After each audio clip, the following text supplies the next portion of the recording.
just like fucking live your truth, man. Say you have lice. Listen, feel free. If you want to stay home. Feel free. Take it from me. Say Busy Phillips gave me lice. I don't know what I'm doing, but I'm doing my best. We'll have to just edit it out, guys. Edit it out. Edit it out. We're here at Emily Beebe's house just to paint a picture, and her dog is eating very crunchy food. But I can't hear him. I can't hear him either. I can hear you crunching. Yeah, for sure. Emily's for also sure. eating crunchy food. I just was eating some crunchy food, but I'm done, guys. Don't worry about it. Don't upset anybody. Oh my goodness. So first of all, thank you to Emily Beebe for letting us do this at her Emily house. Beebe. Emily Beebe let me delouse my child here last night. Well, it was this. You picked me up from the airport, which is like, that's like a hero move. Not something you've done for anyone ever. Truly. But she felt bad because I've had a journey, Casey. We've had journeys. We've all had journeys. Everyone's had a journey. If you've had a journey out there, we're with you. Merry Christmas. We're almost there. We're almost to 2024. We're gonna make it, guys. I promise. Knock wood. The last podcast of the year. We're gonna do it. It's gonna happen. We're gonna get through. We're getting through this year. Pestilence and plague in the end of the year for me. Yeah. Death, pestilence, and plague this year. What else? Heartbreak, pestilence, plague, death. Is that all of them? What else is there? I know there's a list. I know that death is supposed to come last. And Well, it didn't come last. Right. So I told you that now is your chance to choose your own adventure, your own ending. And I said I wanted love, but romantic love. Because I was like, of course, everyone loves you. But And I said, like, no, I got it. Clarify. Obviously, people love me. Emily Beebe picked me up from the fucking airport. And let you delouse your child. And it was the second round of delousing. So it was just the making sure that everything was gotten. Yeah. In case you don't have children or you don't know what I'm talking about.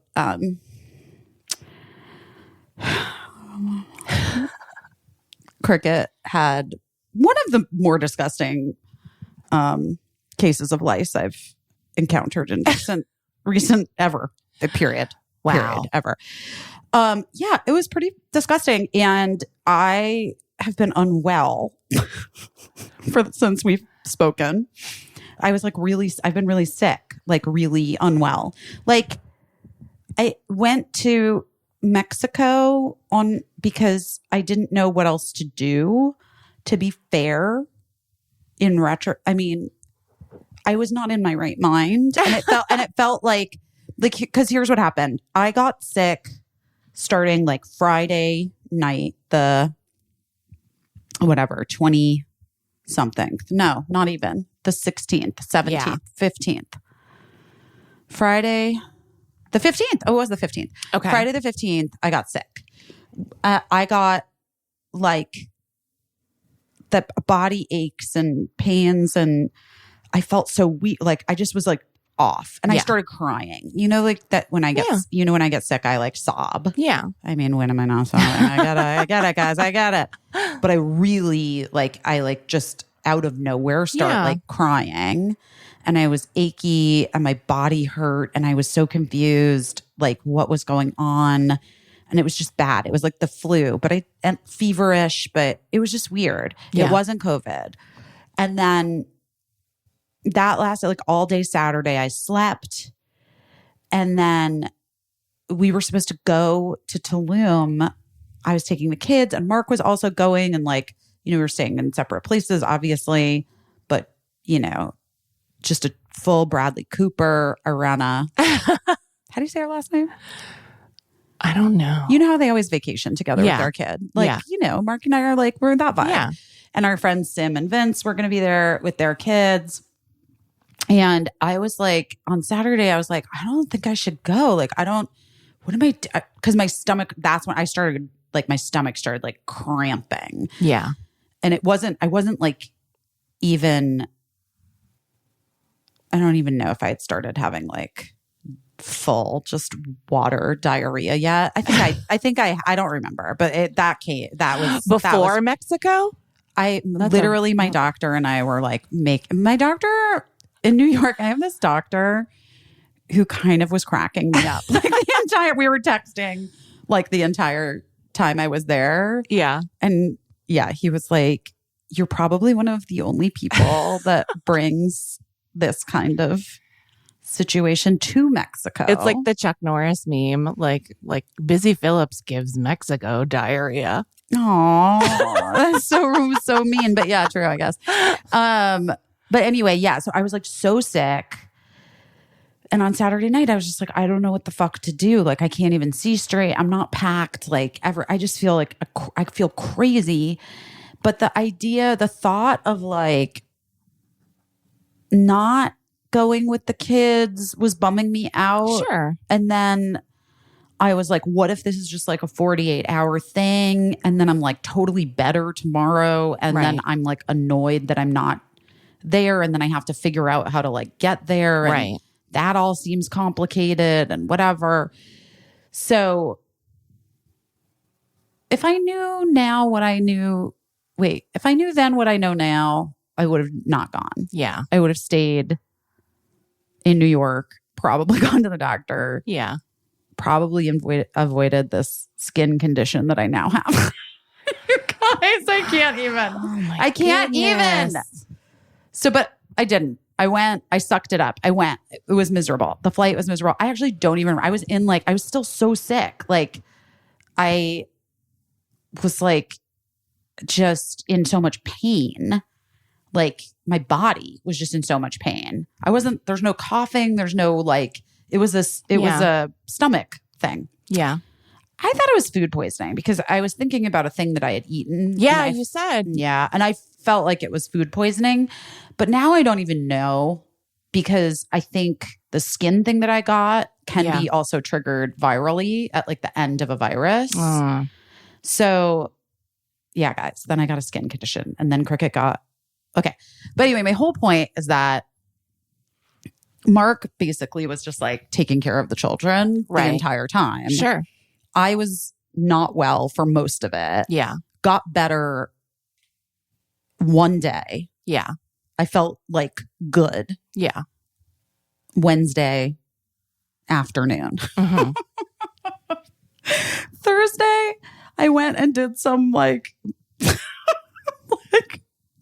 I'm so stupid. I went and did some like healing ceremony in like essentially like a sweat dome. Oh God. Yeah. What's wrong with me? Go breathe other people's sweat. Why didn't somebody say to me like, hey, guess what? You've actually been sick for almost a week straight. Like shitting and vomiting, like and laying in a hotel bed. Like not even like go deplete doing your anything fluids more. I would like go and lay out and like read my book for like an hour. And then I would go back into the room. Anyway, I wasn't eating anything. In your right mind. No, obviously not. It's like when I got my tonsils out and I tried to order Pizzeria Uno nachos. Exactly. And nobody was like, hey, don't do that. By the way, where are those people? I need those people. I need to have, because the thing is, like, I think you and I both have really strong intuition and I think we have really witchy vibes. But sometimes I think when it comes to ourselves, we're like waiting for a mom. Yeah. We're waiting for a parent to show up and be like, hey, can I take care of you for a second? Listen. It's true. It's true. And I think that we're both independent. And so maybe people think that we're always independent and people don't want to like cramp our style. But when you literally have cramps, I mean, or you need someone to like step in and be like, okay, I'm going to take charge for like. And also it would have been great if anyone had been like, hey, you know, you just started feeling better. Maybe don't go do like intense ceremonial healing situation. But I did feel I was like, I'm totally empty. Yeah. Like every part of me is empty right now. Yeah. So maybe this is the perfect time for me to do this thing. Yeah. Well, You don't watch enough streaming documentaries. obviously not, because I ended the night like vomiting so intensely. There was no drugs, by the way. Yeah. I'm just No. saying that for everyone. I didn't have a sip of alcohol. There were no drugs for like well over a week. Yeah. I mean, literally, like almost 2. I just had this Aperol spritz last night that Emily made me. I think that's the first alcohol I've had since I've been sick. Wow. And then but anyway, You got our back on the horse, Emily. there was never a question. The horse has been waiting patiently. Waiting right there for you to get back on. She's fine. No, but like, I vomited so like with such force that I felt like I bruised my ribs, and my ribs hurt for 2 days after. But anyway, but then I was like, but then again, after that night vomited, I went to bed. My doctor was like, "What are you doing?" He's like, "Oh, good. So you went to a sweat lot. That makes so much sense. Oh my I'm proud of you for making all of these good decisions." And I was like, "You know what, dude? I don't want to hear it." So anyway, but he did give me some good advice. But so anyway, then we flew to Arizona the next day on Friday, and I felt okay. I actually felt okay on Friday. And we're driving from the airport to hit In-N-Out, of course. 'Cause that's my first stop. Like, we'd landed at night. We go to In-N-Out. And I'm like itching my leg weirdly in the car. And I was like, ugh, why is my leg itch? And go to the hotel, check in, go to bed. I'm so tired. That's the other thing. I've been like, I was like, I could not wake. I was just like sleeping so much. I've been so sleepy. Yeah. And I was so exhausted. I felt like passed out. And when I woke up in the morning, I was like, that's weird. My feet are sunburned. The tops of my feet are sunburned. And it feels weird. Shrug emoji. I have so much to do. Christmas is in 2 days. I haven't gotten a present for my niece. I need to do all these errands. I need to wrap all these presents. I need to like do grocery shopping to cook for my family for Christmas Eve and on Christmas. Right. I need to there was just all of these things I had to do. In addition, there's just a lot of drama happening in Arizona at the moment, which is just totally, yes. So anyway, and like at a certain point, I looked at my calf muscle. Just one calf. One calf. And I was like, ugh, what happened? Oh my God, that's so weird. What is that? I guess I really scratched myself with my fake fingernails too hard or something. And it like must have bruised. Okay. Why I didn't immediately recognize that like I couldn't have scratched my nail, like that my nails wouldn't have caused what I was looking at. Do you know what I mean? Yeah. But that was just like what I assumed. Yeah. It was. Yeah. Okay. So then over the next 3 days, then the next day I was like cooking. And when I went to pee, I was like pulling my jeans up and I like scraped on my butt with my jeans and I was like, ah. And then I like felt my butt and it was like all wet. And I'm like, what the fuck? Okay, you guys, I'm sorry. This is so gross. It was like giant blisters on my ass that I didn't even like. I was like, my butt kind of hurt, but I'm like one of those random bruise girls. Yeah. So I thought I had like run into something and there had been a bruise. I didn't realize that I had 2 giant blisters on my fucking ass. And then I looked and I was like covered in these like blisters everywhere on my legs. And then I noticed on my feet where I thought that they were sunburned, they were blisters on top. It was, so anyway. Wow. It's been a journey. So then I was sending pictures to my doctor and I'm like, do I have shingles? Like, what the fuck is this? Right. And he was like, it does look like shingles, but it's bilateral. And this is interesting, guys. Shingles apparently only happens on one side of your Usually body. one side, yeah. I mean, honestly, the only time it happens bilaterally is if you're already severely immunocompromised, like when you have like advanced AIDS or cancer treatment or whatever. Right. So it seemed unlikely that I was like some exception to that rule. Right. And so then he was like, what it seems like to me is that you've had this, that whatever the stomach thing was in fact a virus, not food poisoning. Right. That this is like working its way out of your body. And this is like the final. Through your ass blisters. Through my ass blisters. This is like the final frontier, or this is the final thing. Oh, but by the way, on my calf, that thing, like it was just fully blisters. Like, and it was painful. It's like just so bizarre. Oh my gosh. And I was so out of it. I just felt so weird. So, but there was nothing I could do. And also like other than like hydrocortisone. Right. And like chill. Ointment, whatever. Hydrocortisone and chill. Yeah, guys, that's, that was my Christmas. But Mark had been really taking care of the kids. And, Cricket's in this phase now where she's a preteen and she doesn't really want us like taking care of her. Sure. In the way, like she wants some privacy. Correct. So he was letting her shower and do her hair herself. Okay. Yeah. Cut to. He and Birdie left Arizona the day before we were leaving because I was going to stay and see my parents a little bit more. And Cricket wanted to like hang out with her Arizona friends and see her cousin more because, they're friends. Yeah. And so she had been staying when we were in Arizona because Mark came for Christmas with the girls. It's like non-negotiable for them. Yeah. We had been staying, we obviously have separate rooms. And so Birdie was in like my room with me. Like I had like a suite with a pull-out couch. And then Mark and Cricket were staying in the same room. Okay. So Cricket and I moved hotels when they left and we just had one room. Yeah. And she was like out late with my sister and like at my sister's sister-in-law at Bob's sister's house.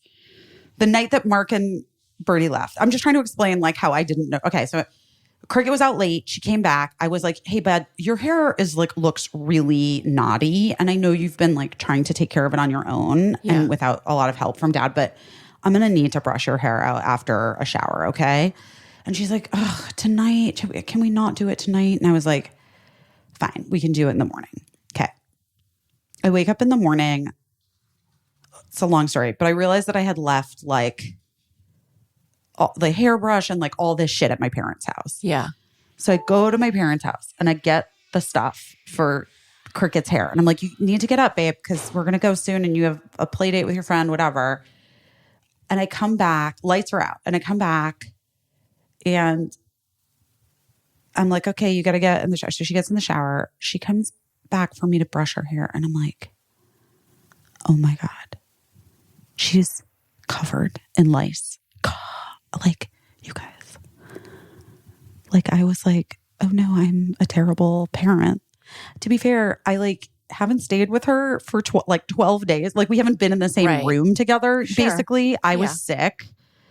I've obviously been with her. Yeah. But you weren't looking through her hair. For sure not. And like I said, she's been very like, I can do it. I'm doing my own thing, Right. So it's not even like, I don't even blame Mark particularly. Like, no, except that, I blame him for everything, of course, all the time. Sorry, Mark. But you know what I mean? But like, it was just like a perfect storm of lice happens. I guess. Lice happens. But so then I'm just like, are you fucking kidding me? So I'm like, girl, I got bad news for you. We're fucked. Like, you have nothing but lice in your hair. And she's like, oh, that sucks. Like, so unfazed by it. I'm like, you're not fazed by this? And she's like, no, what do you do? It's just like a treatment, right? Like, everyone I know has gotten lice. And I'm like, okay, fair enough. She's just never had it before. Yeah. So I'm like, stay here. So I run to a drugstore. I get the treatment. I go back to the Hilton. I'm sorry to the Hilton. I get I boil water to dip the brush in. You know what I mean? And then I spent the next 2.5 hours doing it myself. Oh my gosh. Which is what normal people do, obviously. But everybody that I've said that this happened, they're like, oh, did you get one of those lice fairy ladies to come over and do it for you? And I was like, I feel like that's a coastal more. I feel like it's everywhere. Is it everywhere now? I think so. Because I saw it in Charleston. Okay. I saw one of the places in Charleston. Yeah. There are these hair salons now, guys. If you don't have them where you live, maybe you want to be entrepreneurial and open one in your town. But it's a little hair salon thing where you take your little kid when they have lice and they just do the lice delousing for you. Yeah. Because I have to say, well, I did say to my sister, I guess having a mother that has sort of OCD tendencies. Yeah. As I do. Yeah.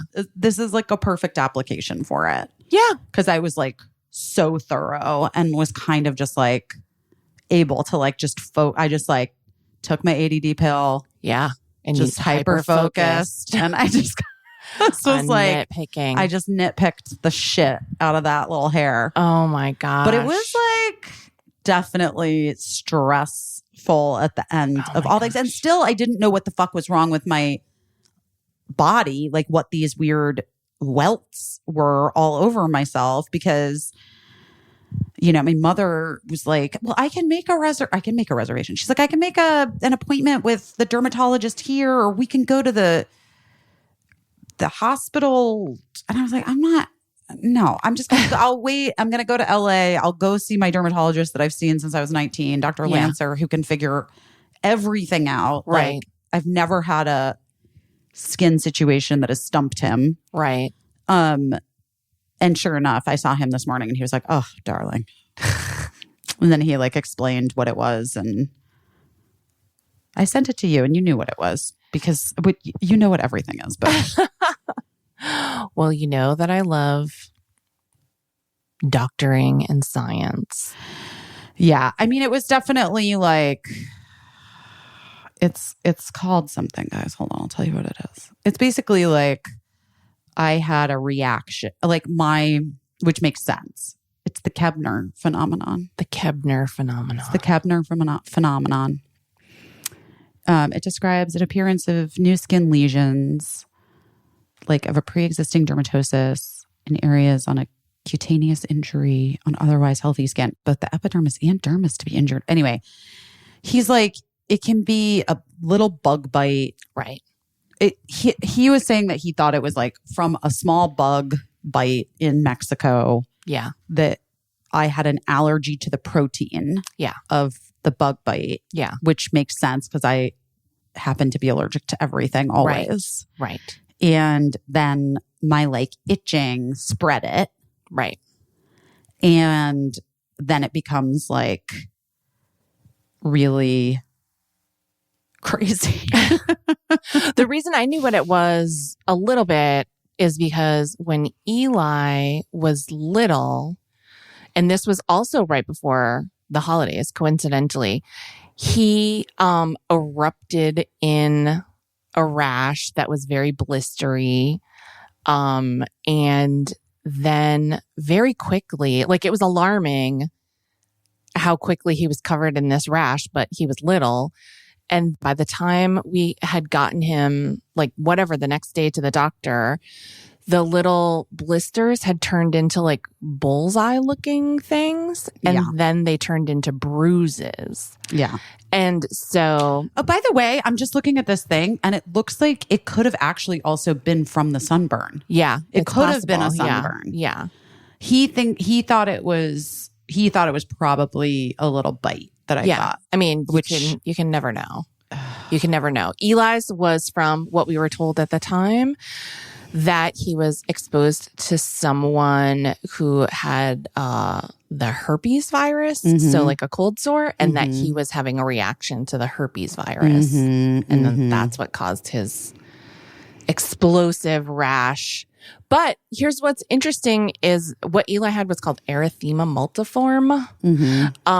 And it's is similar in some ways to this Kepner. Is that what Kepner's phenomenon? But my mom was a social worker, and they got a call about a kid that was covered with little tiny bruises, and someone said that someone must have been pinching the kid. And the parents were like, no one's been near this kid. Like, she had a rash, and then it turned to rings, and then it turned to bruises. And my mom was able to say, oh, that literally just happened to my grandson. Okay, so what's interesting is like all up my right leg. So my left leg has like literally looks like lesions or like because it's real cute over here. I'm not gonna lie. It's been a situation. Yeah. So my left leg has like the blisters on it, but my right leg, it literally looks like somebody has pinched me all over. It looks like bruises. It looks like somebody like poked me really hard or like whatever. They're bruised. They look like bruises. Yeah. Anyway, guys, ending the year strong. Finishing strong. I'm glad for this year to be over. This show is sponsored by BetterHelp. Listen, I know that's been a lot of gifts flying around. People getting gifts, giving gifts. But here's a question for you. Do you give yourself good gifts? It's a good question. Do you give yourself the gift of starting therapy? It's going to be a new year. Sounds like a good idea. Give yourself some love.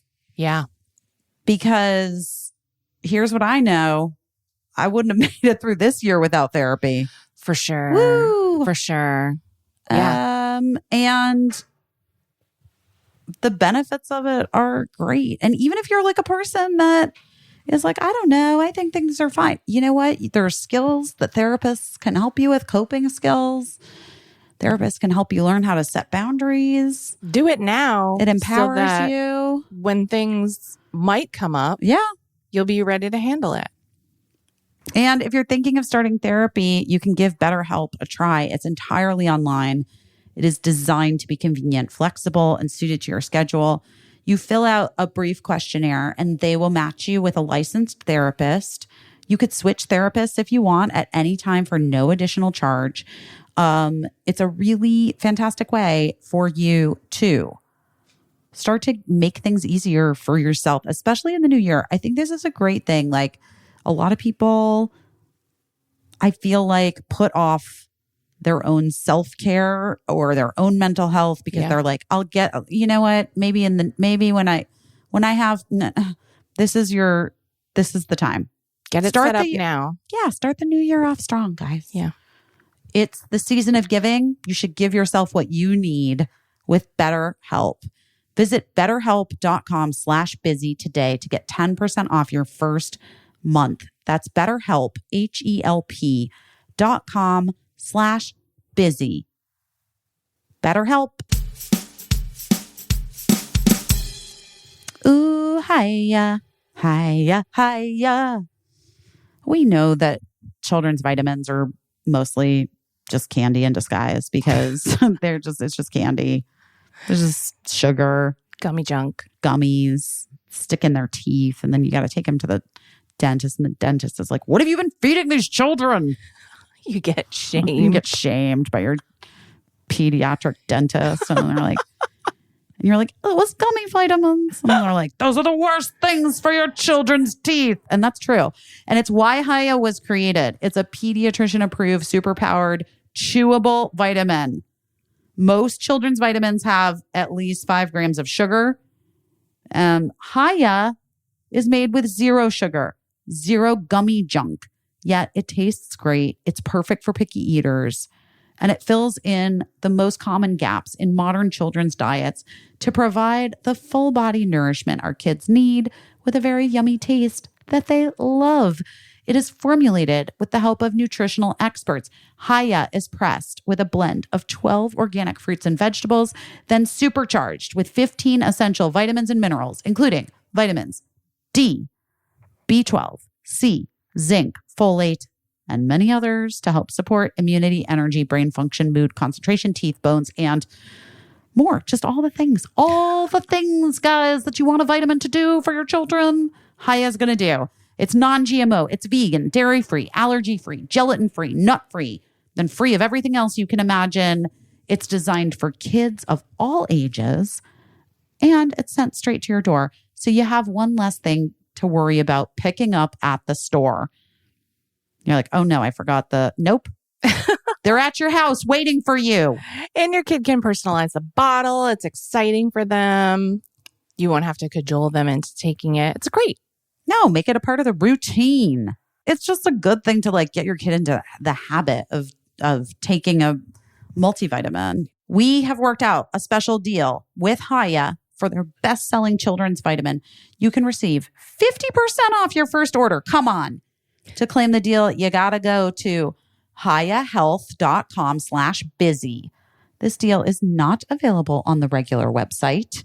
Go to HIYAHEALTH.com/busy and get your kids the full body nourishment they need to grow into healthy adults.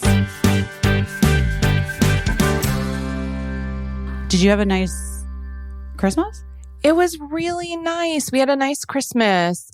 So many of our friends had COVID, which I felt terrible about, but I guess the positive is that nobody got too sick. So I was just feeling so bad for everyone that got their travel plans kind of messed with. But we made the smart decision to not have any travel plans in the first place. And so yeah, we just had a really nice Christmas. It was just us, and it was so nice. This was a year where, you know how sometimes you just have years that are that hit, like the kids say. And sometimes, you just have years where you're like, was it even Christmas at all? It just, sure. But this was just a year where I felt for one thing, my kids went so whole hog with Christmas, from the jump. From Lincoln is a Christmas lover. I think he's like me. It must be genetic. He loves Christmas movies, music, decorating, all that stuff. Eli is less so, but both of them just day after Thanksgiving, put up the tree, decorated the tree, helped out with everything, got out the Christmas movies. We watched a Christmas movie every night. Oh my God. It was very... Do you guys have a fake tree? We do. Because we always got a real tree in Connecticut, but here in California, I just feel like it's a recipe for dryness and possibly fire, So yeah, fake tree. And it just goes up quicker and you can have it when you want it, Yeah. Yeah. I don't have any room to store anything, so. Oh, right. There's that. Did I ever tell you the story about when we lived in Brooklyn, we lived in a loft. So we had 25-foot ceilings in some places, and some places it was in half. So it was 12 and a half, still very tall. And so the first year that Eli was born, I think, we were we had always been getting a tree in New York City. In case you don't know, you just go out to the corner deli and there's a guy selling trees, a man from Canada, selling trees out there. And you just buy one for $75 or way too much, however much they charge. Yeah. They're everywhere. Yeah. And so the year that Eli was born, we were living in this loft, and Matt and I mean, it wasn't just Matt. I'm not going to say it was just Matt, but we had these visions of getting the tallest tree possible. Sure. And you couldn't buy that from the corner deli. No, you have to special order. Yeah. Or as Matt did, he drove to New Jersey and he drove to a Christmas tree farm. Yeah. And he was going to cut down our tree. I love it. And, so he cut down, I don't know, the biggest tree I think he found was 9 feet tall or whatever. And he brought it home and he was keeping me updated. This is pre-cell phone. He's keeping me updated the whole way. He's calling me because I'm at work and like letting me know, like, I'm on my way to New Jersey. I'm going to find a Christmas tree farm. I found a farm. I found a tree. I got the tree home, blah, blah, blah, blah, blah. Then I don't hear from him for a little while. And then I hear from him that he got the tree up. He was very sweaty and itchy from putting the tree up. So he went to take a shower and found that he was covered in hundreds of ticks. And that's horrifying. That's almost as horrifying as my lesions, I have to say. So he was like, can you come home and like get these ticks off me? And I was like, I mean, not really. Like, what are we going to do? Like, we can't have a ticky tree with the baby. So what are we going to do? I can't remember what he did. I can't remember if he just like chucked his prize tree like out on the street immediately or what happened. But I was reminded of it this year because a lot of my friends, like more than one friend, threw out their tree before Christmas because their trees had aphids this year. What are that? It's what like are those? Some type of bug that it's just, let me just say, like, the lice doesn't surprise me in the year of aphids on Christmas trees. And I can't. I'm just like, it's so gross. It's all so gross. It's so gross. Well, I'm glad that you're feeling better now. The skin that's showing on you now. Well, no, it isn't didn't too upsetting. go. It didn't. Here, I'll show you my leg. Wait. Yeah, I can see. Oh, but you know what? Look. Oh my God. Better. No. Magic fucking cream from Dr. Lancer. This is just, I just put this cream on a couple hours ago. It looks so much less angry. Yeah. Oh my God, that's amazing. Wow, Ooh. guys. Dr. Lancer never has done me wrong. I got to say that guy. He really is. Since I was like in my early 20s, it's crazy. Yeah. He's seen it all. Well, your skin is your business. So I'm glad you have Dr. Lancer. I know. Me too. But yeah, it was a nice Christmas. The boys were super thoughtful. Lincoln made me some action figures of some of the characters from It's a Wonderful Life. He painted them like black and white, George Bailey and Clarence. I saw that on the Instagram. So cute. Eli hunted high and low to find these drawer pulls that matched the other drawer pulls in my you were wanting those. Yes. So did he get them? He found them. Amazing. Deep research. Then they got me like a tambourine from Princess Sexy Tour. Yep, saw that. I mean, listen, can I be real? I know what's going on. Yeah, you know all that stuff. I know saw all the it stuff. all. Yeah, so it was good. And then we just, and Matt got me this thing that it made me very happy because he must have listened to me on Kulop and Sujin's Add to Cart podcast because I was invited on their podcast to talk about like what I would get as a gift for the person who has everything. Uh-huh. And I talked about this device that generates hypochlorous acid, which I'm very interested in. I don't know what that is. But Hypochlorous acid is very useful disinfectant, but it's also very gentle and not harmful. So there are like... For what? What are we using it for? You can use it to clean your house, but you can also use it it's in a lot of skincare products. It's in a lot of things. But you can also use this device to just generate fresh hypochlorous acid. It doesn't last for very long. It only has like a shelf life of maybe 2 weeks because it like degrades over time. Mm-hmm. So you could buy like a big gallon bottle of it, but unless you were going to use it up all at one time, plus it's expensive. So anyway, my husband bought me this device to make hypochlorous acid, and I've just been cleaning things with it all the time. I mean, that sounds nice. It's pretty fun. It's pretty fun for me. I like to generate a chemical using my own laboratory equipment. Sure. So yeah, it was nice. How about you? How was Christmas itself? It was totally good. It was good. It was good. Yeah. Yeah. It was good. That's good. Did the kids have fun? Yeah, I think so. Good. I think it was just, it's been a lot. It's been a long December, as the Counting Crows say. They made a whole song about as the Counting Crows say, it's been a long December. But then they say maybe this year will be better than the last. Maybe next year. Next year, yeah. Which is almost here. Thank God. I mean, truly, thank fucking sweet Lord. Because I'm not, but I'm not going to be, I'm just going to be like, I'm sure. I'm hopeful. I'm hopeful, but not, I don't want to be like, I don't want to oversell it. Right. It's going to be a year, a new year. Yeah. At least for real, a new year, an actual new year. And I'm hopeful that it will be better than the last. That's true. Na na na na na na na na na na na. Yeah. Yeah.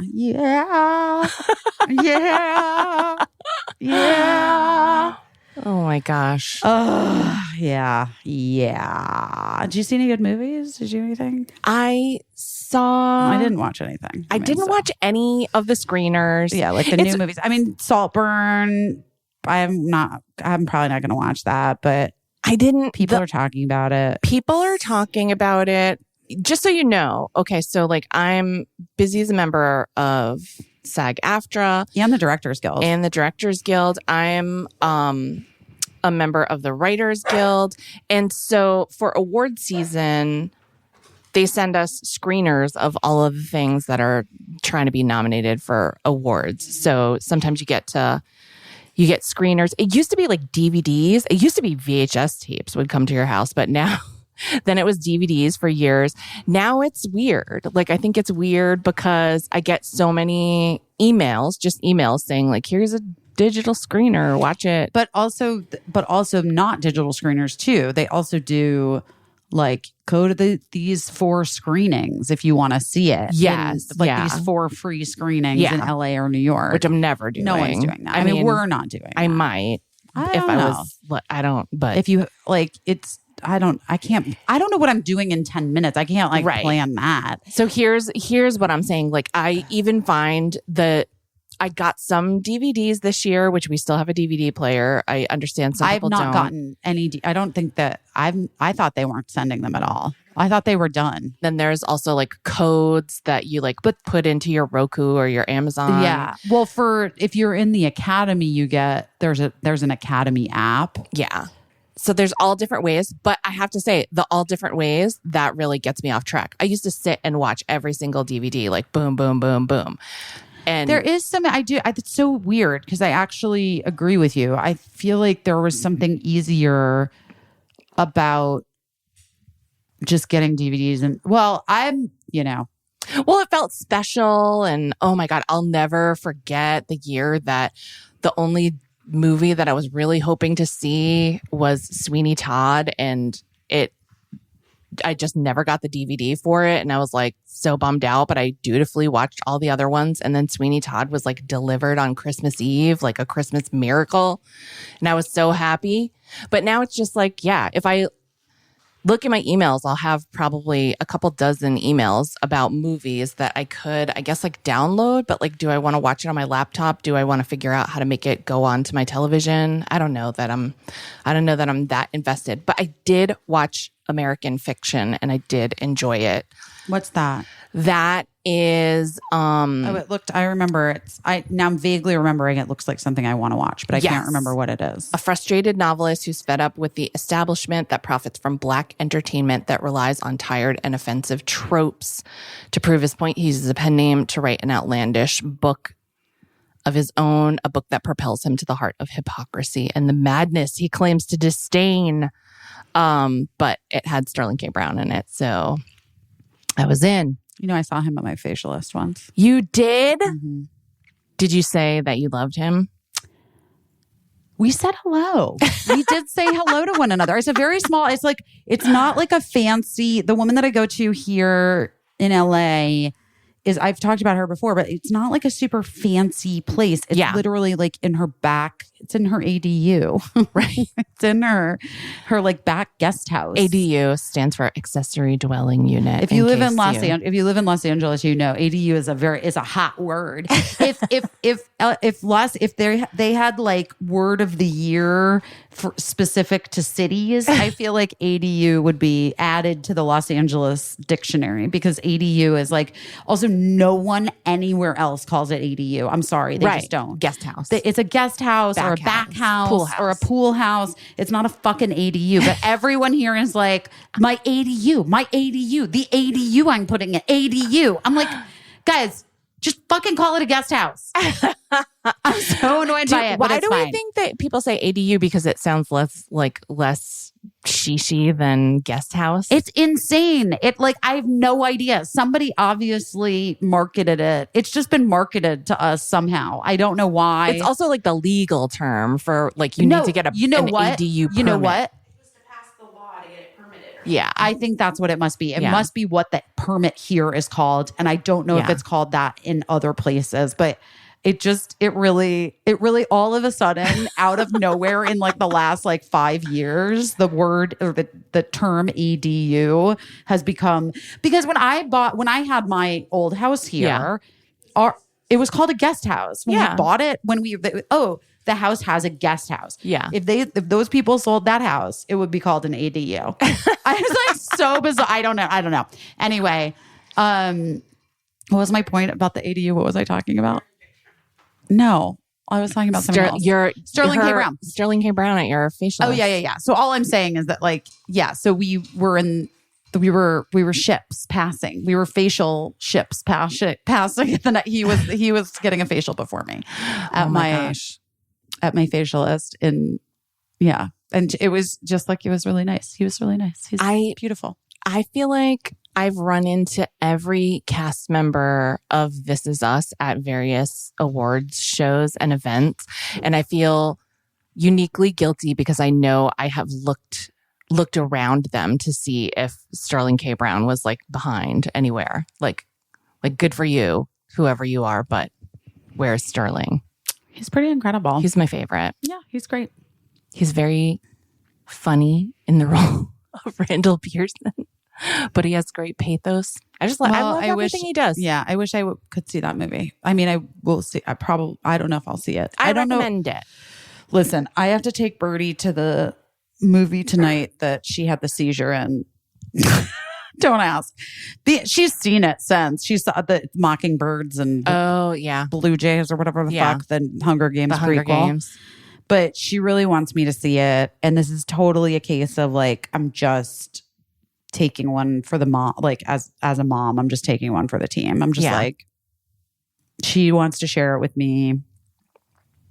Or I would be an asshole if I was jerky about it. Right. I don't want to go see the movie, but I'm sure it'll be, you guys, I'm sure it'll be, I know it's not about that. I just like, if I get to see a fucking movie in a movie theater, I would love to see something that I like really would like to see. Right. I'm sorry if that sounds bratty. I just feel like so much of this holiday is not for moms. And you know what I mean? True, yeah. It is true. And probably not for dads, not for parents really. Yeah. But like, I just feel a little bit oppressed currently by the last few weeks of my life. Yeah. / the last month to the year of my life. Yeah. But the last 7 years of my life. I would say the last seven years of my life. I did see a meme of a dog that was like watching these people rob you blind because the last time I barked, you told me to shut up. My brain just works in memes now. But anyway, so I'm going to take Birdie to see that tonight. So that's what I'm doing. But I would like to see that movie you speak of because that sounds like something I would love. I think you would like it. I can recommend it to everyone. We really, really enjoyed it. And that out of the whole stack of DVDs and codes and everything, that's the one we went for. I'm also looking forward to watching The Color Purple. And I think I will watch Timmy Chalamet's in Wonka for sociological There's reasons? chocolate. There's chocolate. I only know that from our favorite YouTubers, Kaylin and Weston, Corey. See, you guys, my frames of references are just like They're not your teenagers. They're not my own. I'm not, except that I did read Death Valley and I loved it so much and I gave it to you. You had it sent to me. Thank you so much for that. I didn't have it sent to you. Oh, did you drop it off yourself? No, I was in Mexico shitting my brains out. No, I was on a plane. I was on a plane to Mexico feeling sick. No, a little elf named Emily Beebe dropped it over at your house for me. That's so nice. Do you want to hear something insane? I read this book, Death Valley. It's wonderful that Busy had Emily bring to me, which was so nice. You should have said hello. She didn't want to stop by. She was late for something. It was like she was just really. It was a drive-by. Really elfing. She was really elfing. A drive-by book dropping. But I read the book, and today I texted our friend Melanie, who I know through Emily Beebe, and I said, I just read this book that Busy gave to me called Death Valley, and I just want you to know that in my mind movie of the book, you were the lead, and I wanted you to know that you got the part. And she texted back, oh my God, guess what I'm reading on Libby right now? And she sent me a screen cap that she too is reading Death Valley. Oh my God. Isn't that wild? That's fucking wild. No, I saw myself as the lead, obviously. Jesus Christ, Emily. Emily's showing you right now. She took a picture of my doorstep with I had requested the picture. Amazon obviously. style. Yeah. No, I needed proof of delivery. So I requested that she take a picture. No, I'm kidding. Emily, now I love that book even more now that I know that you brought it to me. That's so thoughtful. That was okay, Casey, whatever. No, but I mean, it was doubly thoughtful of both of you. That's so, I thought it was nice. DoorDashed it or something. I did, but via Emily Beebe. I did DoorDash it. Be bashed. She bore bashed it.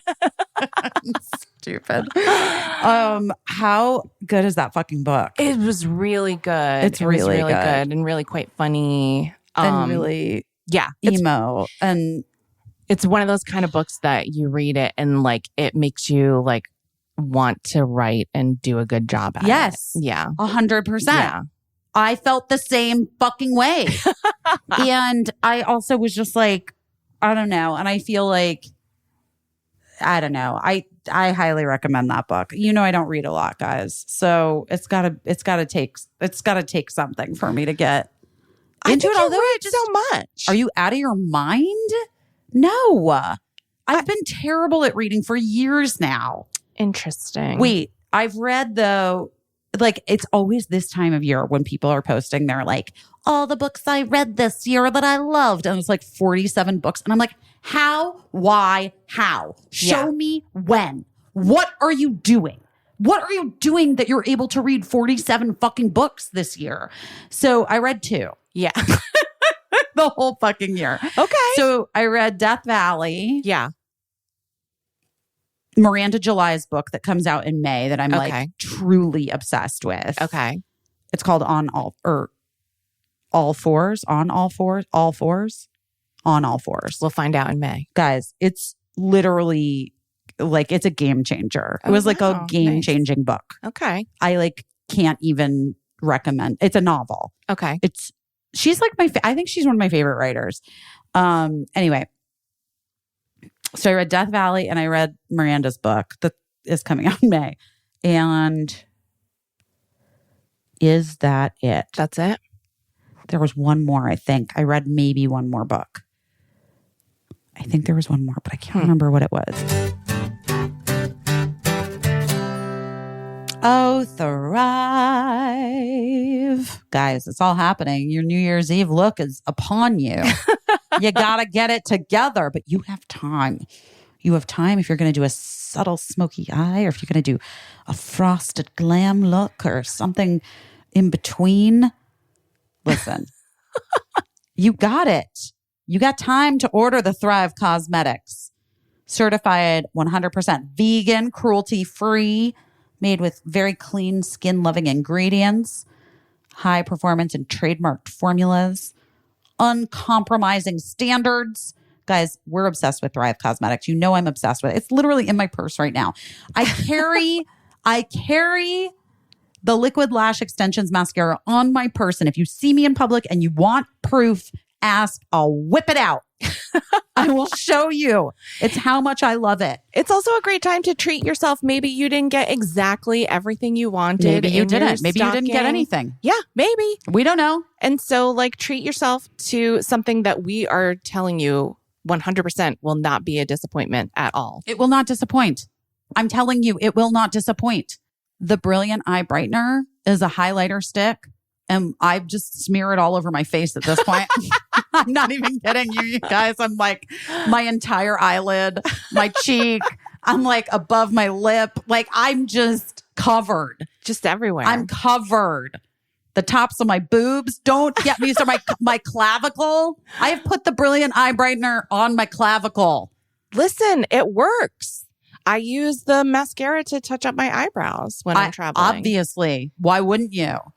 Well, that Liquid Lash Extensions mascara, I'm telling you, I was wearing it today at the nail salon and a woman was like, you're so beautiful in person. And I was like, it's really just the mascara, but thank you. I'm not kidding. I shared a little humble brag, but I truly think that if I had not just freshly applied my Liquid Lash Extensions mascara, she would have been I think she would have been like, oh, I love you. You know what I mean? Yeah. She complimented my looks because my eyelashes were just speaking to her. Yeah. I'm convinced. Yeah. Anyway, also I love that smoothing lipstick. It's really, really so fantastic. And it like really sticks and it doesn't fade and it doesn't dry out my lips. And it's semi-permanent. I just love it. I love it so much. Guys, give yourself the gift of Thrive Cosmetics. It's luxury beauty that gives back. Right now, you can get an exclusive 20% off your first order at thrivecosmetics.com/best. That's Thrive Cosmetics, CAUSEMETICS.com/best for 20% off your first order. Loumi. I love Loumi so much. I love the body wash so much. It smells so good. It makes me feel like I smell so good. I love the deodorant cream. Talk about things we always have in our purse. I always have a little mini tube of the deodorant cream in my purse. Well, that's ideal. It's ideal. Here's the other thing I'm just going to say. I think that in sweater season, especially with global warming, you just never know. You start the day wearing a cashmere sweater, perhaps, and by 2 p.m., it's, up to 70 degrees and you're sweating everywhere. And you're just like, I really need some. But with Loumi, the whole body deodorant, which isn't just for pits, but also you can put it on feet. You can put it on your privates. Under boobs, beyond. It blocks odor all day thanks to its one-of-a-kind pH optimized formula. There are over 275,000 5-star reviews. Yeah. But all you need to know is that it works and it smells great and you don't smell, period. Yeah. It's just going to be you don't have to worry about BO. When you got Loumi has you covered. And it was created by a super smart OBGYN who she knew firsthand normal BO is being misdiagnosed and mistreated. And so it's baking soda free, paraben free, pH balanced, all those things that you want. But the most important thing, it controls odor for up to 72 hours. Up to 72 hours. Up to 72 hours. And it's better. It's clinically proven to control odor better than a shower and soap alone. It's incredible. Anyway, Loumi is the best. Loumi's starter pack is perfect for new customers because it comes with the solid stick deodorant, the cream tube deodorant that we were talking about, and then 2 free products of your choice, like the mini body wash or the deodorant wipes, both of which are clutch in my home. Yeah. Especially those deodorant wipes. Those go with me everywhere. Yes. I'm just kind of obsessed with Lumi. We love it and we love them. And I want you guys to try it. I promise you, especially if you have okay. If you guys have preteens, also get on the Lumi train. If you have little kids that have stinky feet. Yes. You guys, a game, a changer is the Lumi. Lumi is that whole body deodorant and the deodorant wipes because you can use them on their little feet. Yeah. But the whole body deodorant you can wipe on their feet. You can put it on their feet. And I'm telling you, it changes the game. I see you. I know you. I know that I'm talking to someone specifically. I can just feel it. I'm I just feel it. You know what I mean? Yeah. I get it. As a special offer for our listeners, new customers get $5 off a Lumi starter pack with code BEST at LumiDeodorant.com. That equates to over 40% off your starter pack when you visit LumiDeodorant.com and use code BEST. Guys, I'm telling you, you gotta do it. Do you ever listen to audiobooks? Well, I reread sort of Andrew Rannell's book. Right. On because audiobook. Oh, okay. That doesn't really count. I mean, I know people think it counts. I don't think it counts. I'm sorry. Maybe it counts for you. And if you're listening and it counts for you, great. That's great. But to me, it's not reading a book. Okay. All right. Listening I really got to a book into, feels like watching a movie. I really got into listening to audiobooks this year, when I was in my pool or whatever, in my little water box. Listen, I'm not opposed to it. I'm just saying it's not the same thing. Yeah. No, but better than listening to what? Rush Limbaugh. Who's listening to Rush Limbaugh? Exactly my point. If it weren't for audio, I think he's dead, right? Is he dead? Oh, shit. I mean, I would say RIP, but no. Yeah. I hope he knows no peace. But no. I hope he knows no peace. Why was I thinking of Rush Limbaugh? I know why. Because when you said that you vomited so hard that I bruised my ribs. Bruised your ribs. I have told you that Matthew broke his ribs sneezing 2 times in 1 year. That's a weak rib. That's weak ribs. Yeah. That's a weak rib. I have strong ribs. But he got oxycodone. This is years ago. He got oxycodone. They just gave it right to him. And of course, because he's Matt and he doesn't even take a Tylenol or whatever, unless you really have to urge him to take a Tylenol. He just put it in the medicine cabinet. And then I got a really bad period and I was so crampy and I had to go to work. And I was like, I'm just going to take one of these pain pills. Yeah. I just didn't even, I had no idea. I took one and I was like, not only are my cramps not bothering me, I have an incredible sense of well-being and I feel great. Well, this is what happens. That's what's the problem. Yeah, 100%. Anyway, I took another one, I think the next day.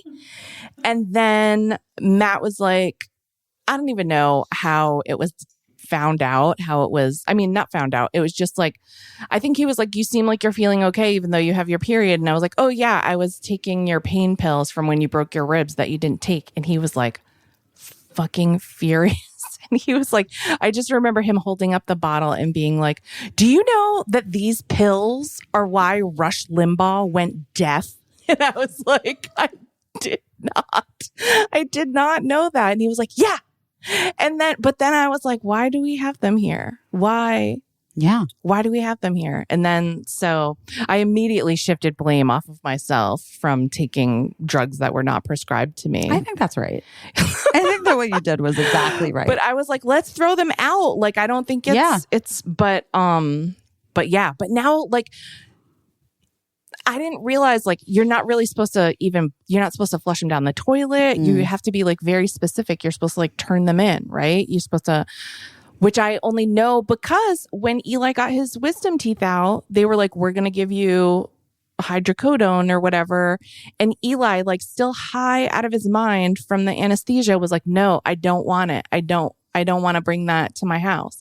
And they were like, they were like, well, it's fine. If you need it, you'll take it. And if you don't, then like flush it down the toilet. And Eli was like, don't tell people to flush it down the toilet. It's toxic. And like my son, high on drugs, was like lecturing an entire dental medical office about drugs. Feels a little bit to me like we have some issues if the people handing out the hydrocodone don't know that you can't flush it. Yeah. All I know is that we don't bring it into my house. Sure. No. I mean, listen. Because like the only person who's ever going to take it is me, and I should not. And yeah. This all makes sense. This all tracks. This all tracks. But yeah, I want to read more books this year. I'll also listen to some audiobooks. I like the way that some people read audiobooks, and then sometimes it's a real trip. Like it takes you out. Yeah. Sometimes it takes me out. Emily, remember that audiobook that we listened to? Lasher. Like if somebody has like a weird way they pronounce anything, then you get just like that's all you can think about, and then you're only audiobook I've ever listened to was that one. Really? It was like 25 years ago. It was definitely 25 years ago. Yeah. We listened to it. Was a book on like 7 CDs. No, it was CDs. Oh wow. It was CDs, but it was like 7. We drove you here for college. I know, we drove me here for college. Oh my gosh. But yeah, and I'm like, guys, I'm not trying to be a hater about audiobooks. And if that's your vibe, that's your vibe. To me, it's two different things. Yeah, of reading course. a book and listening to a book. And there's value to both. I think there's value to both things. Yeah. But also for me, because I'm a visual learner, I kind of need to read. Well, here's when I was asking you if you listen to audiobooks. I also pictured that you would just stop paying attention to an audiobook and go do something my else. mind wander. But like, yes, like even if I have headphones in, my mind is like, the person will say a thing and then I'll be like, like off on that tangent, right? Like in my head, and then I'm like, "Wait, what happened?" Right? Oh God, I mean, I find myself rewind a lot. I do find myself rewinding. Yes, but it's the same reason why I don't really like podcasts. And guys, I love you all, but I can't listen to them. It's not for me. I don't like it. I don't like it. I don't some like a I listen podcast. to, and then some my mind wanders just like anything. But I like the ones that sound like NPR. Yeah. Or like Serial. Like I liked the first Serial. Yeah. Because I could like pay attention to the way that it was structured. My brain understood it was the story beats of it. Yeah. Yes. And how I was supposed to be listening to it. Do you know what I mean? Yeah. If I'm just listening to people talk, I'm like, I don't know what this is. Like I can't. And then also I find myself like talking back and like I was wanting going to say participate. you're waiting for your chance to talk. That's not happening. Yeah. Like Casey Wilson's not asking me, So I'm just like, well, here we are.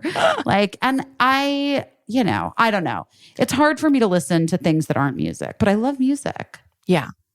But anyway, that's my story. I'm sticking to it. I don't think it's possible for you to listen to more music in the new year.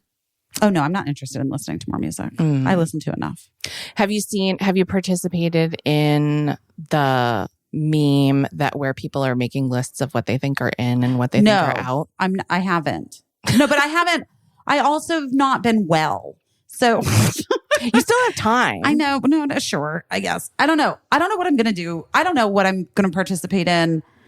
I decided after I read the thing about how like no one's posting on the grid anymore. Oh yeah. I a little bit kind of was like, is that my new thing? Am I just going to start posting like take back the grid 3 times a day? Yeah. Like just multiple photos, like just constant barraging photos. Maybe that's what we do to take back the grid. Take back the grid. Oh also, my God. Hashtag take back the grid. Also, a lot of people are still only looking on the grid. So like good for you if you're only posting stories on Instagram, but a lot of people aren't looking at stories still. They never went up top to stories. They're still only looking on the grid. What's so weird? What? I had a story yesterday that had such high numbers. Yeah. That I was like, why? I don't understand how that happens. Instagram is so algorithms. I don't understand anything that's happening. It's Hot Tub Time Machine, guys. We're in Hot Tub Time Machine. That's all I'm gonna say. I don't know what that means. I never saw the movie, but I just like, I feel like we're in some sort of time warp. Yeah. It's a social I remember experiment. the other book I read was a time travel book. Oh. What was it called? Time This time next year? Or no. It was the one about the woman who goes back. It's on her 40th birthday, and then she goes back to like the 90s when she's 17. It sounds like Peggy Sue got married. Did you just watch Peggy Sue got married? No. It's rude. Yeah. Oh, so funny. You're cracking yourself up. But she and her dad writes science fiction books. Oh my God, what the fuck? And they're turning it into a movie. But it was good. Yeah, it was good. It takes place in New York. Okay. Oh my God. This Time Tomorrow by Emma Straub. Oh, Emma Straub. I love Emma Straub. Yeah. I feel like we talked about this. This Time Tomorrow. I did. I got the name right. Yes. Yeah. It was good. I really liked it. I think Michelle should star in the movie. Oh, there you go. Or me. Whatever. Anyway, you know what else I haven't seen yet? What? Fucking Mean Girls. Because I missed the screenings for the casts. I need to see it because I'm like starting to do press for it. And I'm like, hopefully they'll show it to you. Haven't seen it. When's the premiere? The premiere is the 8th of January. Exciting. In New York City. Very exciting. It is exciting. I am doing Watch What Happens Live with your friend, Andy Cohen. Tell him I said hey. I will indeed tell him you say hey. I believe Dan Levy is the other guest. Oh, fun. I need to see that movie before I do that because I want to see his movie. So I know, Yeah. What's going on? Well, you gotta I like to be informed. Yeah. You know what I mean? I want to be informed. Yeah. Oh, I got not trolled, but I got called anti-Semitic on Instagram for a minute. Yeah. Who called you anti-Semitic? I just opened Instagram to look to see if there was anything interesting happening. And then it reminded me, you guys, I was fully put on blast because on Christmas, Lisa Ling posted this thing that was okay, TBH. I don't know. I mean, everything is so confusing right now. But first of all, when I was scrolling and I saw it and read it, I assumed, which she then, after she deleted it and then posted a thing, I assumed, which is what her intention was, that she was posting about immigration, about Jesus being an immigrant, right? Yeah. Because everybody knows that Jesus is Jewish. That's literally, that's maybe the number one thing everyone agrees on. Sure. Right? Whether or not he's the son of God is the question. Right. Everyone's definitely Jesus was Jewish. Right. Anyway, this woman put me on her fucking Instagram because I liked her post. So Lisa had posted something that was I don't know. People are posting fucking shit. I don't fucking know. I like Lisa. I was oh, she's we should be nice to immigrants. Was Merry Christmas. Right. That was basically what I took away from it. So I was liked it. So then, but people were saying, whatever. It got spun up into this thing that Lisa Ling was being anti-Semitic and somehow implying that Jesus was Palestinian and that it was anti-Semitic and this whole journey. And this woman posted a reel and a post about it and then was talking about how anti-Semitic, how insane how anti-Semitic it was. And then she was oh, and Busy Phillips liked it and spelled my name wrong, which is my fucking... Right. That's my fucking thing. Yeah. That's your pet peeve. It's my pet peeve, but also it's just but more. it's more than a pet peeve because it's also like, if you're going to invoke my name, God damn it, fucking spell it right. Do you know what I mean? Right. If you're gonna call me out, or if you're gonna praise me, fucking spell my name right. Right. Do your research. Do your own research. It's there. It's out there. And also, you fucking cunt, before you call me anti-Semitic, do your own research. Fucking idiots. And by the way, I get it. Everybody's tensions are high. Blah. Anyway, Lisa responded and she was like, which I also liked. Just so you know, I liked the response as well. Okay. All right. Because then I was like, by the way, when I read this woman's thing and then watched her reel, I was like, what the fuck is she talking about? In what way was Lisa Ling? She was literally like, Jesus was an immigrant. Wouldn't it be great if we could all be welcoming to immigrants? Right. Like, you know what I mean? Like, that was how I read it. And it was like a 2-second scroll. Yeah. Like, whatever. Yeah. Okay. But then I was like, oh, maybe I missed a thing. Like, I'm, by the way, very open to like having been wrong about something. Right? Yeah, sure. But then Lisa literally was like, oh, people have thought that I was, implying that he was not Jewish. Like, I shouldn't have assumed that like the people would, you know what I mean? Like, she just was like, I fucked up because I worded it poorly and I was just trying to make a link about immigration, immigrants and refugees. Right. And the issue of asylum. Right. Like, that was which is literally how I had read it. Yeah. Because I wasn't reading it to like see something, you know what I mean? It's very difficult, and in this current climate. Yes, it's very difficult to figure out sometimes why someone's even mad. But this woman whatever. I don't even know if she's taken it down. I didn't respond to her. Like, I'm not, you know what I mean? Yeah, you're not gonna. But she tagged me, even though she spelled my fucking name wrong. That's also my pet peeve. So she like calls me out and spells my name wrong, but then tags me and my name is spelled correctly. I'm sorry. Just, you have to do better. If you're, you know what I mean? Right. Yeah. I'm sorry. I just feel like do better. Anyway, so I'm sorry I'm laughing, but I just like was realizing the absurdity of what I'm saying. Yeah. But so she but this woman has like a lot of followers, this lady.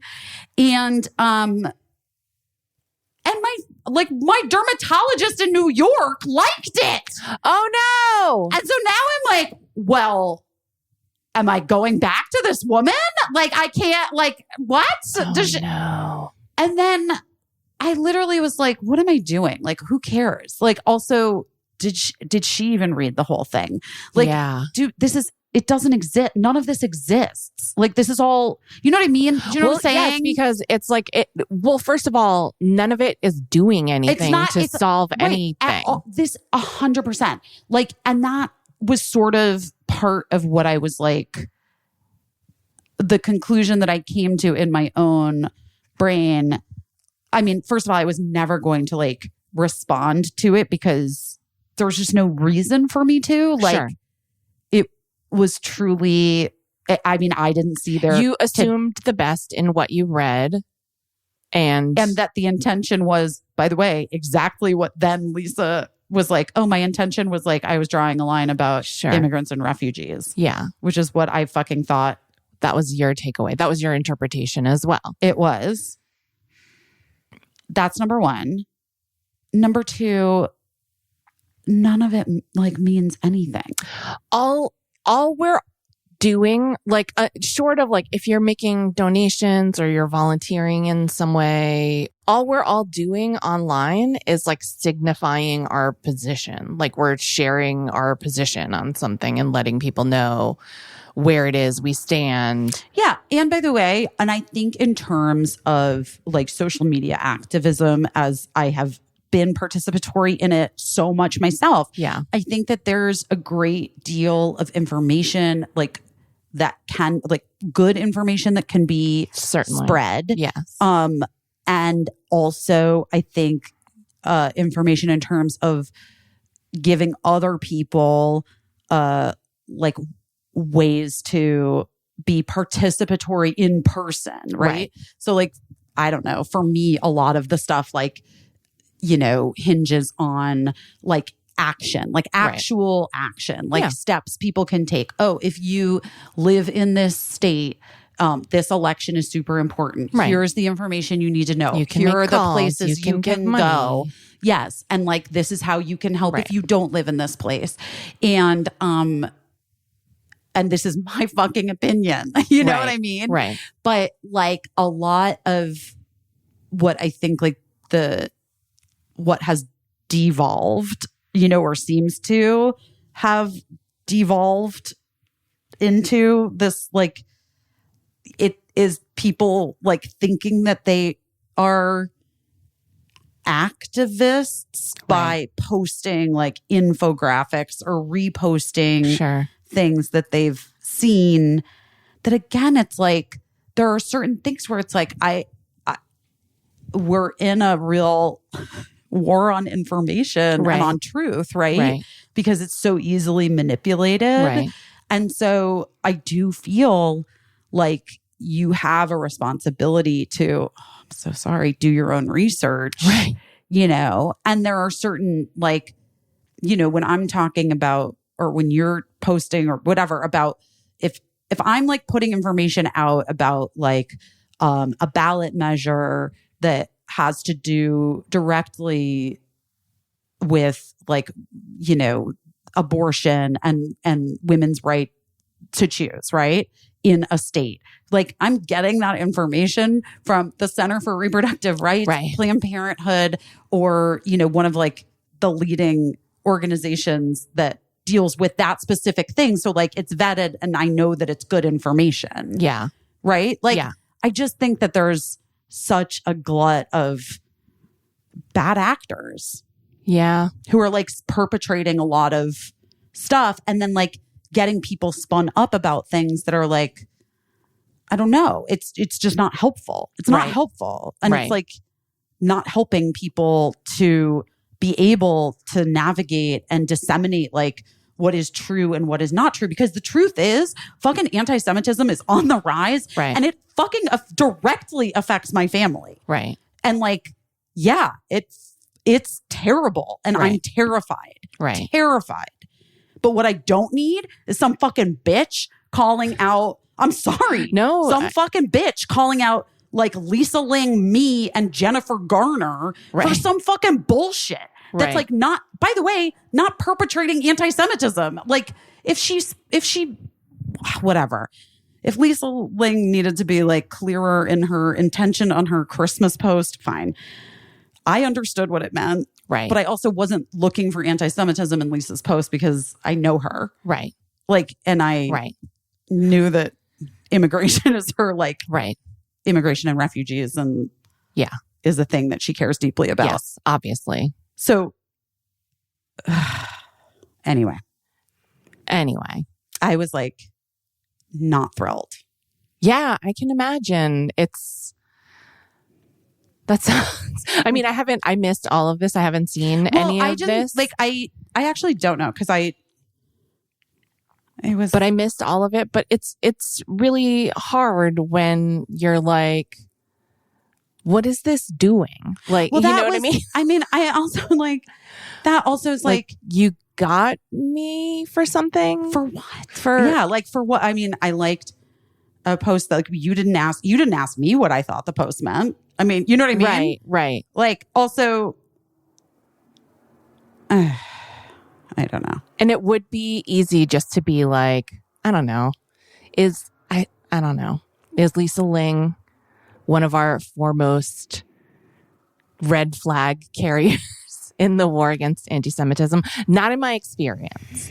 You know what I mean? So like it doesn't, I get it. Like people's emotions are high, but I just feel like there are probably richer, bigger targets to go after, to use your platform to go after. Well, 100%. And I think for me, like why I like had to I just like fucking turned my phone off. I was like, I'm sorry. Yeah. I have a skin condition and I'm still like basically shitting blood. So, and now my dermatologist in New York hates me thanks to you. It's like you get them. I mean, I don't even fucking know. I just was like, well, I mean, that part I couldn't even I can't even process that situation. You can never go down that rabbit hole of like looking at what people you know like or don't like. It'll break your brains every time when you're like, what? I kind of like it. That's someone I just had pizza with and they're liking this thing that's... Well, I don't know. I think it's kind of good to know that. But like... it always breaks my brains and then it breaks my heart sometimes. So really? I don't... Are you ever surprised? I do worry sometimes that like when sometimes because I have so many memes that pop up.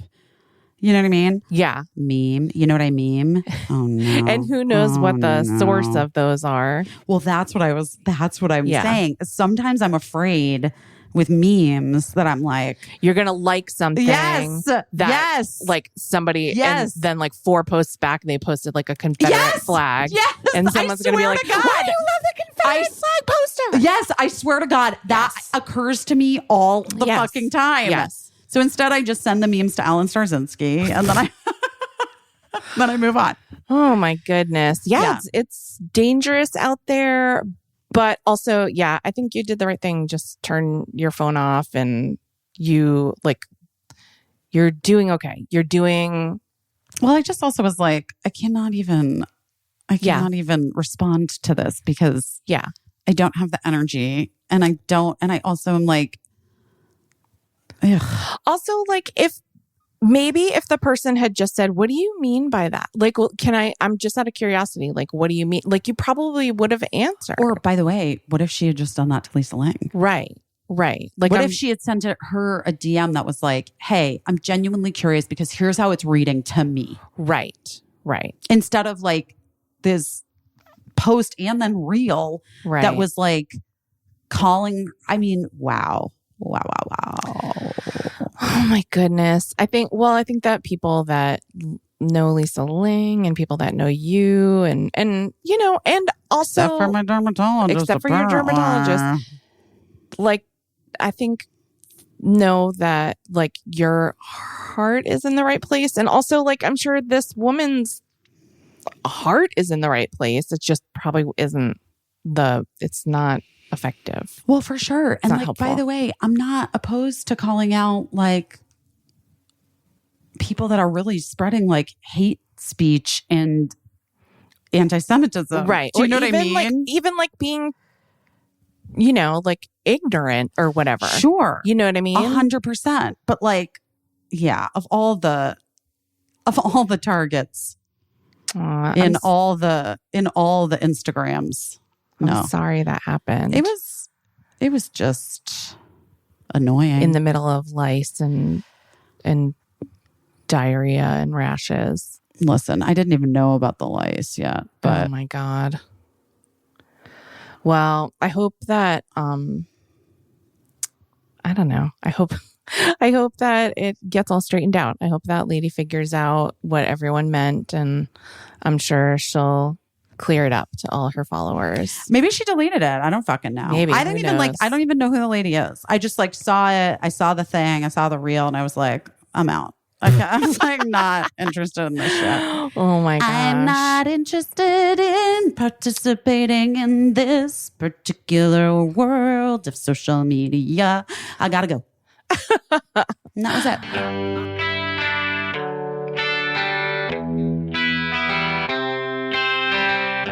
Sundays for dogs. Sundays for dogs. Sundays are for dogs. That's a good one. We did not get any gifts for the dogs this year. I guess like, we forgot, but girls. Here's the good news. They had no idea because I just went into the Sundays and gave them some Sundays out of my hand, and they were like, Merry Christmas to you, ma'am. Merry They Christmas. tipped their hats and they were on their way. They tipped their little They were like, little top hats. You were going to try to shove me into some sweater you bought me? No, this is so much better. A fistful of Sundays. Listen, Gina Linetti loves her Sundays. She travels with it when she goes to her little camp that she goes to. She's at camp while she's a camper. Traveling. She's camping and she loves her Sundays. And we love the Sundays because it's healthy dog food that's actually easy to store and serve and easy to send with her to camp. Yeah. So it makes me feel good knowing that Gina's eating Sundays when she's not with me. Sundays is air-dried dog food made from a very short list of human-grade ingredients. It was co-founded by a practicing veterinarian named Dr. Tori and contains 90% meat, 10% vegetables, 0% synthetic nutrients. And listen, dog parents report noticeable health improvements in their dogs, including softer fur, fresher breath, better poops, more energy. But I report just a dog that likes eating her food. And sometimes that's all I care about. Do you know what I mean? That's what we need. I love Sundays. I love that it's shelf stable, which makes it easy to feed my dog. And also like zero prep. I don't have to remember to defrost anything. I don't have to worry about like having it on hand. Right. I know I have it on hand because it also ships right to my door. So I never worry about running out of it. And it costs 40% less than other healthy dog food brands because Sundays doesn't waste money shipping frozen packages. Instead, they spend on what matters, sourcing the best all natural ingredients for our doggies. We worked out a very special deal for you, our dog-loving listeners. Get 35% off your first order of Sundays. Go to sundaysfordogs.com/busy or use code busy at the checkout. That's sundaysfordogs.com/busy. Upgrade your pup to Sundays and feel good about the food you feed your dog. AG1. I feel like I'm really giving you some like holiday choral arrangements. AG1. AG1. Anyway, you guys, we love AG1. We love them. We've been talking about AG1 forever. Oh, because one little scoop of AG1 in some water gives me the prebiotics, the probiotics, digestive enzymes. I had to tell you, post-stomach situation that I've had that I talked about on the podcast this week, AG1 really has been coming in clutch. Yeah. In the traveling. Yeah. Because I feel like it's put me back on track. Well, you obviously need to replenish everything that you lost. So. I know. So that's what happens. Yeah. You got the right stuff. That's why it's great. Yeah. I love it. It's just one thing that you can do for yourself all the time, like every day. And it's packed with everything that you need. AG1 is a foundational nutritional supplement that supports your body's universal needs like gut optimization, stress management, immune support. And since 2010, AG1 has led the future of foundational nutrition, continuously refining their formula to create a smarter, better way to elevate your baseline health. And I love it because it's easy. If it wasn't easy, I wouldn't be able to keep up with it. I would start off with the best intentions, but it's so easy that there is literally no reason not to do it every day. It takes 1 second. I mean, it is so easy. Yeah. And I remember going to a person who gave me 4,000 different bottles of things, some of which had to be refrigerated, some of which didn't, blah, blah, blah, blah, blah.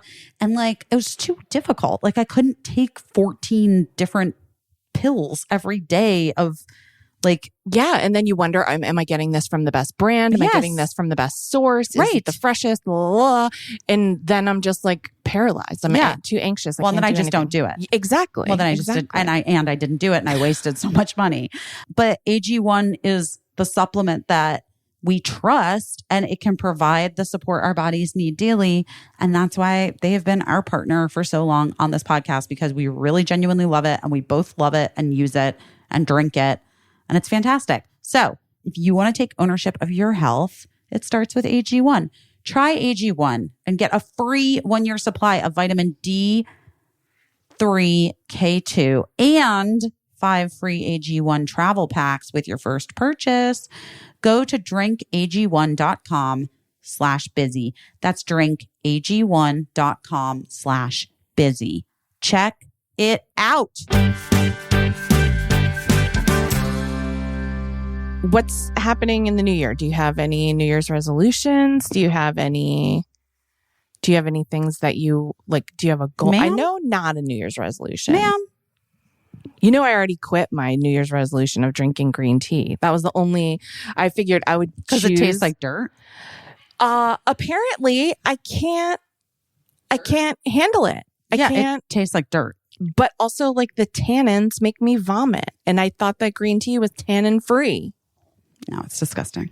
This is why I can't have nice things. I can't be healthy because of tannins. I wouldn't say green tea is a nice thing. I like green tea occasionally because I like sometimes to drink something that tastes like dirt, but I don't know. I bought all this green tea and it's just sitting there like fucking mocking me. I have to pick a new resolution thing to do. Yeah, like a new thing to do. Oh, here's what I am doing. And maybe it's what I'm doing my best at this week is that I wasn't going to do this at all because I was like, why? Sure. And talk about things that I've bought that have mocked me in the past.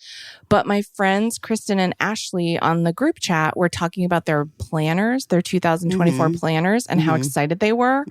And I just wanted to be in on it. Yeah. So like I went and ordered a planner. And I also asked in this shopping group that on Facebook that I love called Gee, Thanks, I Just Bought It. It's also a podcast. The host is Caroline Moss, and she's very nice. I asked like what planners people buy and what they like and stuff. And then I did a Substack post about how I got this planner because like maybe I could plan some shit. Maybe. The reason I was trepidatious, is that a word, about it, is because I have fully bought like the most expensive planner in the past that everybody was talking about, saying how great it was, and then like thrown it away a year later, completely blank. 100%. I did that too. But I'm not going to do that this year because on the Substack, I asked who wants to have a Zoom where we show and tell our planners that we bought and we talk about what we're going to use them for. And then we'll like check in with each other and like keep each other honest. As long as I get to the end of 2024 with some of the pages written on in that planner, I'll feel happy. I think that's great. I mean, we'll see how it goes, but so far, I think that's great. People seem excited about it. That's great. I have a big business idea, so I already know that that's going to get written in there. I can't tell you what it is yet. Busy knows what it is, but maybe I really want to like try to do something with it this year. Wait, what? Sorry. Oh, motherfucker. Are you okay? Yeah, I'm okay. Okay. Kate's husband texts me and Christine sometimes, and he just texted me a picture of Kate and her son from New Year's Eve last year. That's hard. Where she just looks like beautiful and healthy and perfect and alive and really alive. That's hard.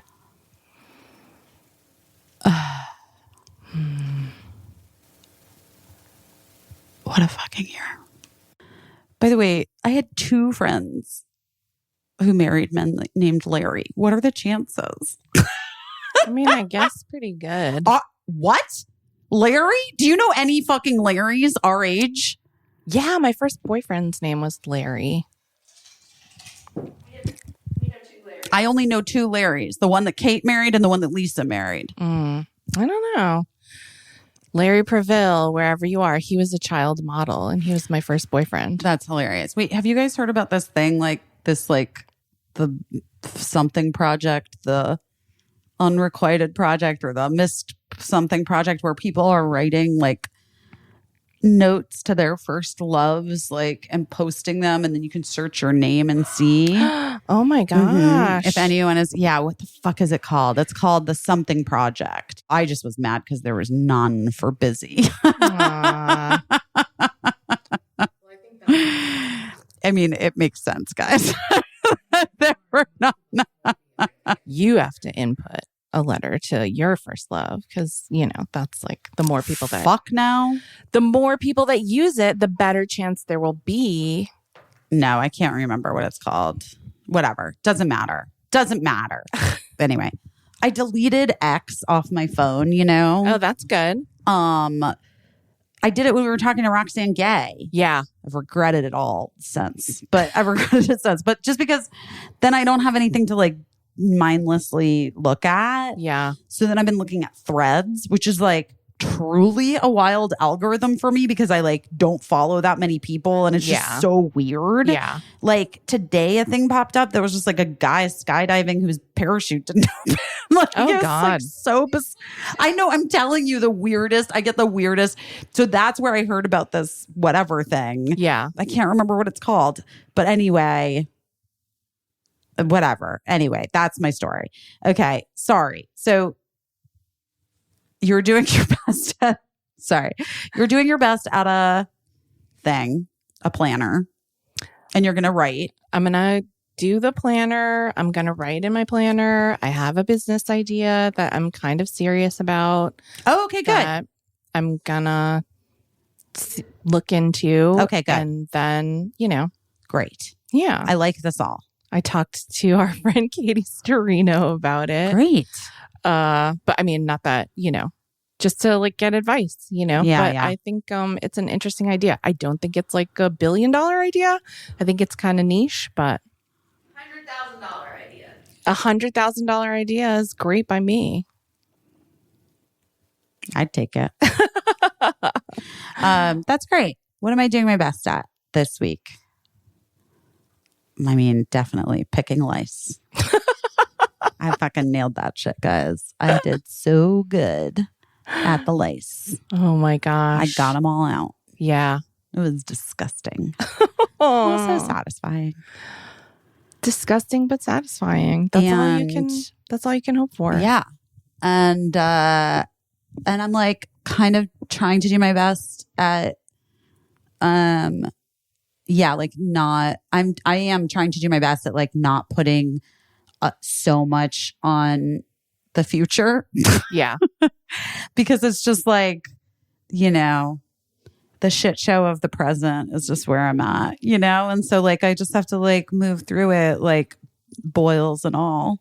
And like, literally like I have no choice. So I just have to like treat the fucking lesions on my body in the moment and like, hope for the best. But I can't think about like if it's all going to scar or what it's going to look like next week, Right. or whatever. I just have to like, just be in this moment right now, go to sleep when I need to go to sleep, rest when I need to rest. So I'm doing my best at that, accepting that,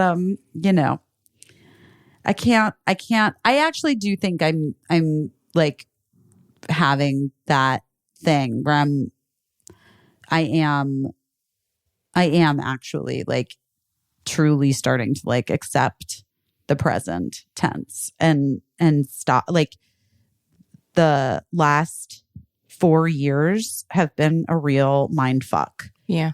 For everybody, obviously. And like, I kind of can't wrap my head around it really. And I think maybe I'm like not supposed to. I don't know if any of us are supposed to. It feels like a glitch, Yeah. It feels like we've glitched. And so, okay, so we've glitched, but we're here now. This is just where it's at, Yeah. So like, how can I just continue to move forward with as much like of myself intact as possible and be able to just exist in this space right now, like, and feel okay about it, like, cause I can't wake up crying Right. all the time. Like, Right. it's just not, it's not healthy for me. So, I'm like hopeful that I can continue to sort of, I feel like I've been doing my best at trying to just take everything in the moment that I'm in and not be too forward thinking and not be too rooted in the what ifs and the past, Yeah. So that's all. I think that's good. I think that's good. And I think that, I think mourning something or someone is important, obviously, like we've talked so much about it this year, but also I think about the people that we're talking about and what they would want for us, what they would want for us to do. Yeah, I do. Yeah, I think, yes. And I feel like I can just picture someone saying like, I'm so flattered. And I thank you so much for spending so much time like thinking about me, but okay. Like I just picture my mom being like, it's okay. Yeah. Yeah. And I'm like, okay. Well, I mean, okay. Kate is like way more bossy. Like, I feel like she's like, Biz, what the fuck?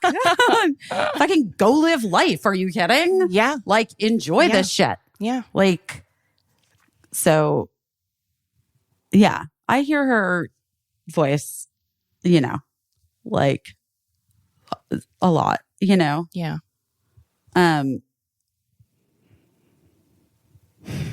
But Jesus, ending the year with the fucking. I mean, it'd be almost funny if it wasn't not funny at all. I mean, I was trying so hard to like. I kept saying to myself yesterday when I was like in the throes of like my brain breaking over the lice and like my skin hurting and like looking at this like disgusting, where I'm like, am I like, what did I like, what is, whatever, like just gross. I look like my legs look disgusting, And I was like, you have to find this funny. Like I was like telling in my head, my narrator was like, just fucking, you have to find this funny. You have to laugh at this. This is funny. Like, This is insane. Da, da, da, da, da. And I was just like, it's not though. I don't think it's funny. I'm like, I'm upset. Like, I don't want this. Like, this is the last thing I fucking want right now. But I guess that's like life, and sometimes it's the last thing you want and you don't have any choice. And so you just have to like deal with it and get through it. And then like, hopefully you have a doctor that'll give you a good cream. It's like, looks like it's like really doing something special. It's doing its work. It's magic. I need to lather up my other spots all over me where I look like I've been poked with a sharp object. Oh gosh. Well, I hope that everything's all cleared up by the time of the Mean Girls premiere. We'll see. And that you see the movie before then. I know, I need to see the movie. And that you see Dan Levy's movie before Watch What Happens Live. It's a movie about grief. Well, relatable. Very relatable. You need to see it. Yeah, I'm excited to see it. But first, I'm going to go see that Hunger Games prequel. And I'm definitely not probably going to watch the movie where Barry Keoghan fucks everyone, kills them, and humps the grave. Yeah. I heard it's not a real family. It's not a real family film, Saltburn. So, I mean, what is? But Muppet Christmas Carol. Oh, the best. I watched that one so many times this year. And by the way, Timothy Chalamet's Willy Wonka outfit is exactly the same as Gonzo's outfit. True. In the Muppet True Christmas story. Carol. True story. He stole the entire fit. Entire fit. I don't blame him, but I think I feel like he should have noticed. We watched Spirited at my mom's house, and that movie is great, but it is like 5 hours long. It's very long. It's so long, you guys. Yeah. Listen, I loved it. Jen Tulloch is in it. She's amazing. Sarah Bareilles' love fiance, life partner, Joe is in it. Mad respect to anyone like making a holiday film now, because it's hard to get in. It's hard to get in as a classic, I mean, yes, it's a great new classic. Yeah. It's a good update on A Christmas Carol. Yeah. It is 5 hours long. It is your entire day. Yeah. There are so many musical numbers. It's so good. It's great. But just know you're in it. You're in for the long haul. You're in for a long haul. Yeah. But I enjoyed it. I did like it. Well, All right, guys. the next time we talk to you, it'll be 2024. Holy shit. Thank God. I hope you guys have a fun time. I hope you're safe. I hope you're happy. I hope you do whatever you need to do. Make a resolution if you want. Don't if you don't. If you don't go anywhere if you don't want to go anywhere. Just like fucking live your truth, man. Say you have lice. Listen, feel free. If you want to stay home. Feel free. Take it from me. Say Busy Phillips gave me lice. And then make a post about it and a reel. Spell my name right On Instagram and fucking spell our name right. My name right. That's all I ask. That's all I've ever asked. That's all I ask of you. All right, guys. Well, I love you. We'll talk to you really. Thank you for spending this year with us. Yes. What a year. What a fucking year. We did it. Well, we have a few days. Let's be cool. It's Casey, true. Let's be cool. It's true. Okay. All right, bye. Bye. I don't know what I'm doing, but I'm doing my best.